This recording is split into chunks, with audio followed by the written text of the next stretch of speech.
Singapur davlati man ko'rgan davlatlar ichida eng toza davlat hisoblanadi. Odatda viza talab qilinadi, lekin tranzit sifatida foydalanilsa, 96 soat davomida Singapur ichida vizasiz yurish mumkin. To'g'ridan-to'g'ri reys yo'q. Shuning uchun Malayziya orqali uchib borish qulay. Unda AirAsia, O'zi Airways, Batik Air qatnovlari qo'yilgan. Dorilar olib kirishda cheklovlar bor. Uyqu dorilari va antibiotiklar qat'iy taqiqlangan. Singapur judayam tartib qoidalarga amal qiladigan davlat. Shuning uchun Singapurga saqich olib kirish qat'iyan taqiqlanadi.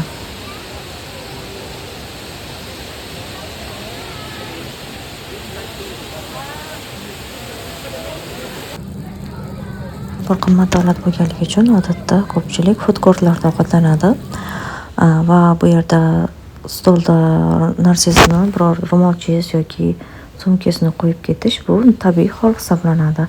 Ya'ni bu bilan siz shu stolni band qilgan bo'lasiz. Maqbul kam ishlatiladi. Shu sabab karta yoki Apple Pay, Google Pay orqali to'lov qilgan qulay. Singapurda Britaniya tipidagi Type C rozetkalari ishlatiladi. Shu sabab o'zingiz bilan adapter olib yurishingiz foydali bo'ladi.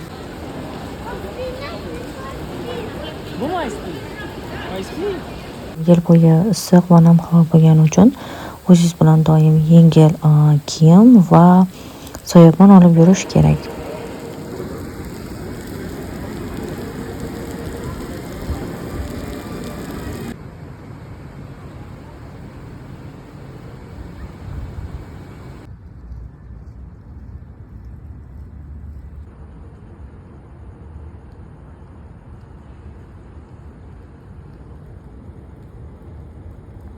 Metro va jamoat joylarida tartib qoidalariga amal qilish kerak.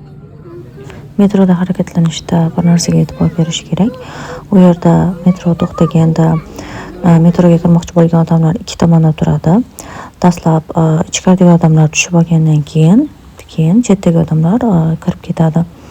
Agar to'g'ridan-to'g'ri siz ustiga bostirib kirib ketsangiz, bu u yerdagi odamlarga nisbatan hurmatsizlik belgisi bo'ladi.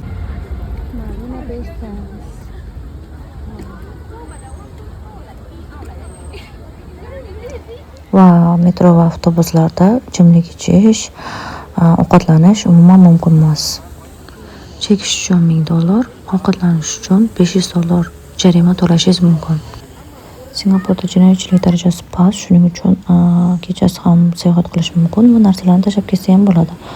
Lekin hech kim qaramayapti deb xohlagan ish qilish mumkin emas, chunki hamma yerda kameralar bor.